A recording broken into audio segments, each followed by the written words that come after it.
และสำนักงานคณะกรรมการพัฒนาระบบราชการหรือกพร.จะเป็นผู้ประเมินหน่วยงานราชการต่างๆส่วนหน่วยงานรัฐวิสาหกิจกระทรวงการคลังจะเป็นฝ่ายผู้ประเมิน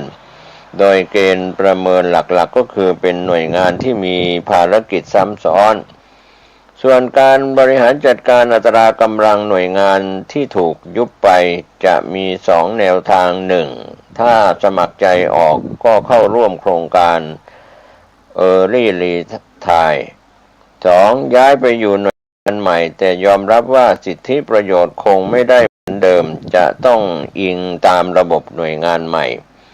เมื่อถามว่าการดำเนินนโยบายยุบหน่วยงานกังวลจะเป็นการเสียคะแนนทางการเมืองหรือไม่นายประกรณ์ยืนยันว่าเรื่องนี้รัฐบาลให้ตนดำเนินการทุกคนก็บอกว่าดีปรับถึงเปลี่ยนเพื่อรับมือโลกอีก10 ปีเริ่มเห็นผลต่อข้อซักถามที่ว่างานนี้ถือเป็นวาระเร่งด่วนต้องทำให้ชัดเจนภายในปีนี้หรือไม่กุญสือกฎหมายคณะรัฐมนตรีอนุทิน2กล่าวถึงเรื่องนี้ว่า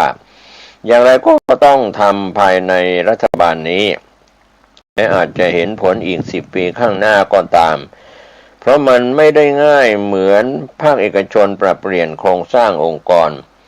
พร้อมมองว่าสถานการณ์ปรับเปลี่ยนโครงสร้างองค์กรให้เหมาะสมตอนนี้เป็นไปทั่วโลก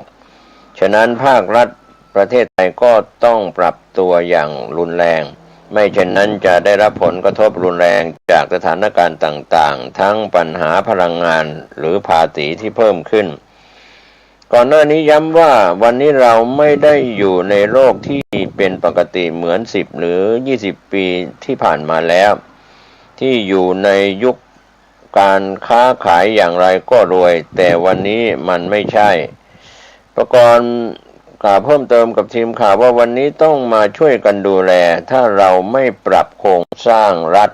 หรือเปลี่ยนวิธีการทำงานความสามารถในการแข่งขันของประเทศจะนิ่ง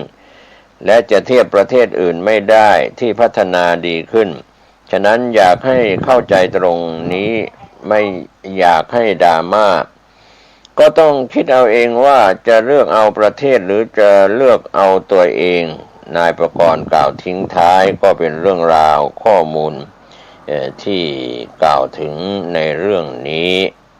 ไปทางด้านข่าวคืบหน้าหัวข้อ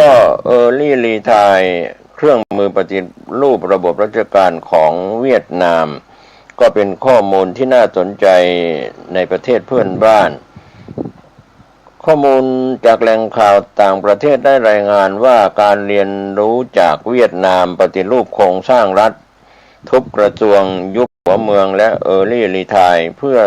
โครงสร้างพื้นฐานทางเศรษฐกิจยุคใหม่ผ่านกลไกกฎหมายสำคัญที่ยอมควักเงินก้อนโตจ่ายแพ็กเกจชวนจูงใจในวันนี้ลดแรงต้านและลดต้นทุนการบริหารในอีกหลาย10 ปีข้างหน้าแหล่งข่าวได้รายงานจากต่างประเทศว่าการปฏิรูประบบราชการเป็นวาระที่รัฐบาลไทยหลายชุดพูดถึงมาโดยตลอด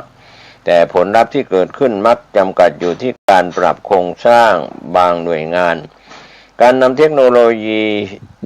ดิจิทัลเข้ามาใช้หรือการลดขั้นตอนการให้บริการประชาชนขณะที่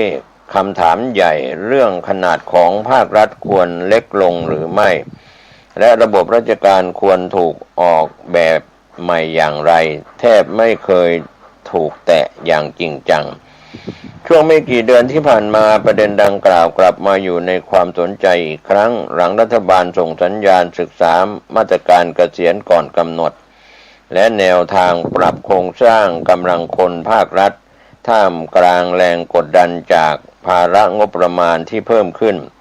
สังคมสูงวัยและความจำเป็นในการยกระดับประสิทธิภาพของภาครัฐแต่หากมองออกไปนอกประเทศไทยจะพบว่ามีประเทศหนึ่งในอาเซียนที่ไม่ได้หยุดอยู่แค่การศึกษาแนวทางหากเลือกเดินหน้าปรับโครงสร้างระบบราชการครั้งใหญ่ที่สุดในรอบหลายทศวรรษและประเทศนั้นก็คือเวียดนาม หลายประเทศทั่วโลกกำลังเผชิญปัญหาการคลังจากสังคมสูงวัยและภาระงบประมาณที่เพิ่มขึ้นแต่รัฐบาลส่วนใหญ่มักเลือกวิธีค่อยเป็นค่อยไปในการปรับลดรายจ่ายเนื่องจากการลดจำนวนข้าราชการหรือการยุบหน่วยงานรัฐมักเผชิญแรงต้านทั้งจากระบบราชการและการเมืองแหล่งข่าวเพิ่มเติมว่าเวียดนามกลับเลือกเส้นทางที่แตกต่างแม้เศรษฐกิจยังเติบโตในระดับสูงเมื่อเทียบกับหลายประเทศในภูมิภาคนี้รัฐบาลกลับประกาศแผนปรับโครงสร้างภาครัฐครั้งใหญ่โดยตั้งเป้าลดขนาดองค์กรของรัฐควบรวมหน่วยงานและลดจำนวนบุคลากรอย่างเป็นระบบการปฏิรูปครั้งนี้จึงไม่ใช่มาตรการรัดเข็มขัดเพื่อแก้ปัญหาการคลังแต่เป็นการลงทุนเพื่อเพิ่มประสิทธิภาพของรัฐโดยมีสมมติฐานว่ารัฐที่เล็กลงแต่ตัดสินใจได้เร็วขึ้นจะช่วยให้เศรษฐกิจเติบโตได้ดีกว่ารัฐที่มีขั้นตอนซับซ้อนสำหรับนักลงทุนต่างชาติสิ่งที่เป็นอุปสรรคต่อการลงทุนในเวียดนามตลอดหลายปีที่ผ่านมาไม่ใช่เพียงต้นทุนแรงงานหรือโครงสร้างพื้นฐานแต่คือความล่าช้าในการอนุมัติโครงการประสานงานระหว่างหน่วยงานและกระบวนการทางปกครองที่มีหลายชั้นรัฐบาลจึงมองว่าการลดขั้นตอนเหล่านี้อาจสร้างผลตอบแทนทางเศรษฐกิจได้มากกว่าการอัดฉีดงบประมาณระยะสั้นจุดเปลี่ยนหลังการปราบคอร์รัปชันในเวียดนามในช่วงหลายปีที่ผ่านมานั้นเวียดนามดำเนินการปราบปรามคอร์รัปชันอย่างเข้มข้นจนนำไปสู่การดำเนินคดีกับเจ้าหน้าที่ระดับสูงและผู้บริหารรัฐวิสาหกิจจำนวนมากแม้มาตรการดังกล่าวช่วยยกระดับธรรมาภิบาลแต่ก็ทำให้เกิดสิ่งที่นักวิเคราะห์เรียกว่าภาวะกลัวการตัดสินใจเจ้าหน้าที่จำนวนไม่น้อยเลือกชะลอการอนุมัติโครงการเพื่อหลีกเลี่ยงความเสี่ยงส่งผลให้การลงทุนทั้งภาครัฐและเอกชนดำเนินไปอย่างล่าช้ากระทบต่อโครงสร้างพื้นฐานการอนุมัติที่ดินและการลงทุนจากต่างประเทศมีบทบาทสำคัญในส่วนของเวียดนามคือพรรคคอมมิวนิสต์เวียดนามแนวทางจึงเปลี่ยนจากการมุ่งปราบคอร์รัปชันเพียงอย่างเดียวไปสู่การปรับโครงสร้างระบบราชการทั้งระบบภายใต้แนวคิดกระชับคล่องตัวเข้มแข็งมีประสิทธิภาพรัฐบาลมองว่าการลดจำนวนหน่วยงานและลดลำดับชั้นการบังคับบัญชาจะทำให้การตัดสินใจรวดเร็วขึ้นลดความซ้ำซ้อนและสร้างความเชื่อมั่นให้กับนักลงทุนการลื้อในส่วนของรัฐEarly Retire หลายคนอาจเข้าใจว่าการปฏิรูปของเวียดนามคือโครงการเกษียณก่อนกำหนดสำหรับข้าราชการแต่ในความเป็นจริงEarly Retirement นั้นเป็นเพียงองค์ประกอบหนึ่งของการปรับโครงสร้างครั้งใหญ่รัฐบาลเริ่มจากการควบคุมกระทรวงหลายแห่งเช่นการรวมกระทรวงวางแผนและการลงทุนเข้ากับกระทรวงการคลังการรวมกระทรวงคมนาคมเข้ากับกระทรวงก่อสร้างการรวมกระทรวงทรัพยากรธรรมชาติและสิ่งแวดล้อมเข้ากับกระทรวงเกษตรส่งผลให้จำนวนกระทรวงลดลงจากเดิม18กระทรวงเหลือ14กระทรวงในลำดับพื้นที่อ้างอิงข้อมูลของเวียดนามยกเลิกการปกครองระดับอำเภอซึ่งเป็นโครงสร้างที่ใช้มานานหลายทศวรรษพร้อมควบคุมจังหวัดจาก63เหลือเพียง34จังหวัดและปรับลดจำนวนหน่วยปกครองระดับตำบลลงอย่างมากการเปลี่ยนแปลงนี้มีเป้าหมายเพื่อลดขั้นตอนการบริหารลดต้นทุนของภาครัฐ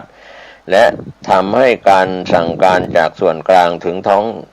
ถิ่นสั้นลงเมื่อหน่วยงานถูกควบรวมตำแหน่งจำนวนมากย่อมซ้ำซ้อนรัฐบาลจึงออกมาตรการเกษียณก่อนกำหนดพร้อมเงินชดเชยและสิทธิประโยชน์เพื่ พื่อจูงใจให้ข้าราชการสมัครใจออกจากระบบแทนการปลดออกโดยตรงวิธีการนี้ช่วยลดแรงต้านทางการเมืองและลดผลกระทบต่อขวัญกำลังใจของบุคลากรในภาครัฐได้ดังนั้นรัฐบาลเวียดนามไม่ได้เริ่มต้นด้วยคำถามที่ว่าจะลดข้าราชการอย่างไรแต่เริ่มจากคำถามที่ว่าจะออกแบบโครงสร้างรัฐใหม่อย่างไรเมื่อคำตอบคือการควบรวมกระทรวงยุบหน่วยงานลดระดับการปกครองและลดลำดับขั้นการบริหารตำแหน่งงานจำนวนมากจึงกลายเป็นตำแหน่งซ้ำซ้อนโดยอัตโนมัติEarly Retire จึงถูกออกแบบขึ้นเพื่อทำให้การเปลี่ยนผ่านครั้งนี้เป็นไปอย่างราบรื่นดังนั้นในพระราชกฤษฎีกามีผลปลายปี 2024 ที่ผ่านมาของเวียดนามเพื่อกำหนดมาตรการสำหรับเจ้าหน้าที่ข้าราชการและลูกจ้างภาครัฐที่ได้รับผลกระทบจากการจัดระเบียบองค์กรของรัฐสาระสำคัญคือรัฐยอมรับว่าการควบรวมองค์กรจะทำให้มีบุคลากรเกินความจำเป็นและเลือกใช้มาตรการสมัครใจออกแทนการเลิกจ้างแบบบีบบังคับผู้ที่เข้าร่วมโครงการจะได้รับสิทธิประโยชน์เพิ่มเติมนอกเหนือจากสิทธิประกันสังคมหรือบำนาญตามปกติเช่นเงินชดเชยตามจำนวนปีที่ทำงานเงินชดเชยสำหรับช่วงเวลาที่เกษียณก่อนอายุสิทธิในการรับบำนาญก่อนกำหนดโดยไม่ถูกลดทอนสิทธิในบางกรณีเงินช่วยเหลือเพิ่มเติมสำหรับเจ้าหน้าที่ที่ได้รับผลกระทบจากการยุบหรือการควบรวมหน่วยงานแนวคิดสำคัญคือรัฐยอมจ่ายเงินก้อนในวันนี้เพื่อให้ต้นทุนการบริหารประเทศในอีกหลายสิบปีข้างหน้าลดลง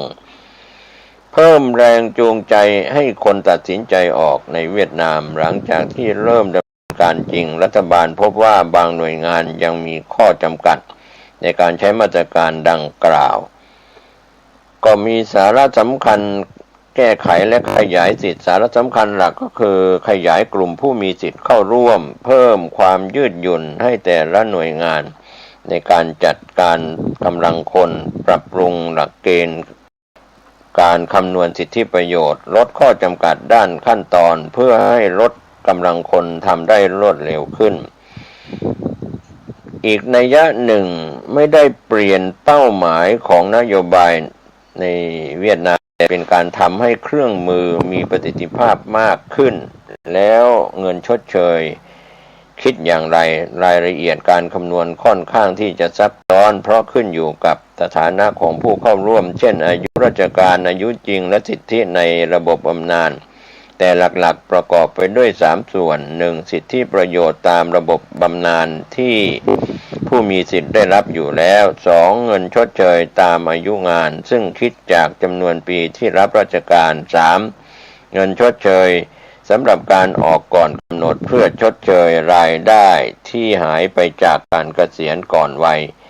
ในบางกรณีมูลค่ารวมของสิทธิประโยชน์อาจเทียบเท่ารายได้หลายปีจนสื่อเวียดนามออกมาเรียกร้องว่าแพ็กเกจชวนจูงใจมากกว่าการชดเชยธรรมดาทำไมรัฐบาลต้องยอมจ่ายแพงคำถามที่น่าสนใจคือหากเป้าหมายการประหยัดงบประมาณเหตุใดรัฐบาลจึงยอมจ่ายเงินชดเชยจำนวนมากคำตอบอยู่ในแนวคิดทางเศรษฐศาสตร์การปฏิรูปโครงสร้างขนาดใหญ่ย่อมมีต้นทุนในช่วงเปลี่ยนผ่านไม่ว่าจะเป็นค่าใช้จ่ายการย้ายคนปรับองค์กรหรือจ่ายเงินชดเชยหากรัฐไม่ยอมแบกรับต้นทุนดังกล่าวการปฏิรูปอาจเผชิญแรงต้านจนไม่สามารถเดินหน้าต่อไปกล่าวอีกแบบหนึ่งก็คือเงินชดเชยไม่ใช่ค่าใช้จ่ายศูนย์เปล่าแต่เป็นต้นทุนในการซื้อความสำเร็จของการปฏิรูปสำหรับประเทศไทยนั้นแหล่งข่าวกล่าวเพิ่มเติมว่าสิ่งที่น่าสนใจที่สุดอาจไม่ใช่จำนวนข้าราชการที่เวียดนามลดลงแต่คือลำดับการปฏิรูปที่เวียดนามไม่ได้เริ่มจากการประกาศลดคนแต่เริ่มจากการทบทวนว่าโครงสร้างรัฐ ควรมีหน้าตาอย่างไรจากนั้นจึงปรับองค์กรและใช้มาตรการเกษียณก่อนกำหนดเป็นเครื่องมือจัดการกำลังคนอีกบทเรียนหนึ่งก็คือการปฏิรูปของเวียดนามที่แหล่งข่าวได้รายงานว่าเกิดขึ้นภายใต้ระบบการเมือง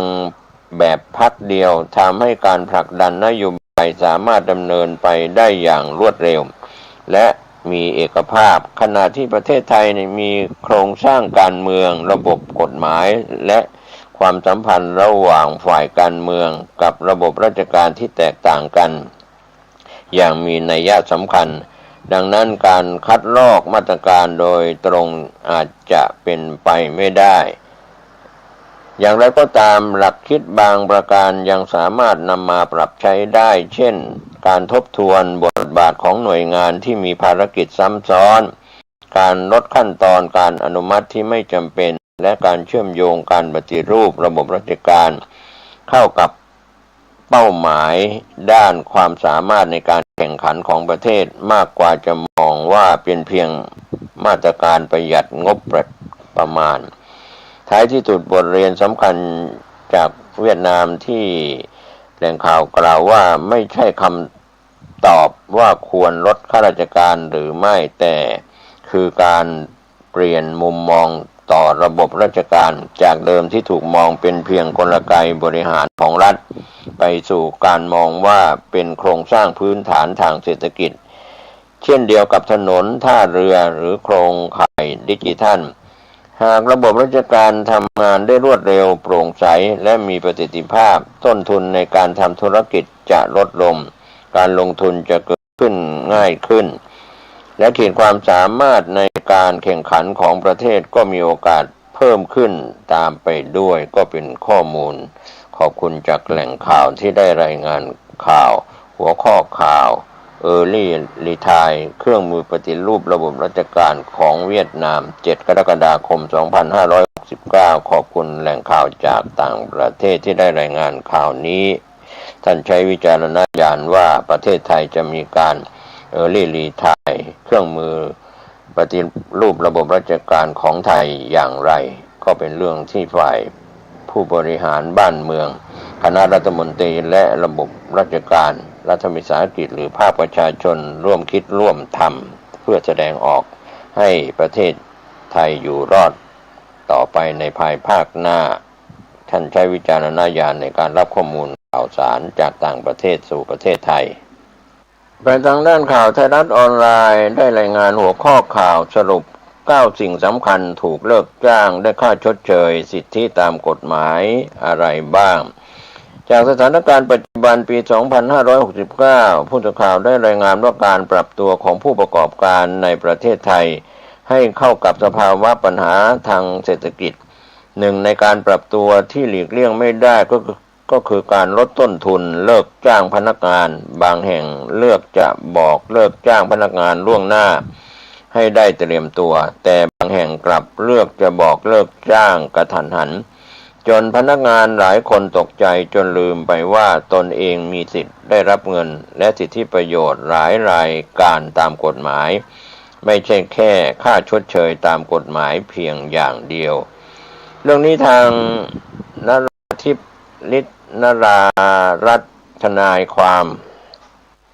ที่เชี่ยวชาญด้านกฎหมายแรงงานบริษัทเอกชนหนึ่งได้รวบรวมเป็นเช็คลิสต์ให้ลูกจ้างตรวจสอบสิทธิของตนเองก่อนเซ็นเอกสารใดๆกับบริษัทนายจ้างและก่อนไปยื่นที่สำนักงานประกันสังคมหรือกรมสวัสดิการและคุ้มครองแรงงานไว้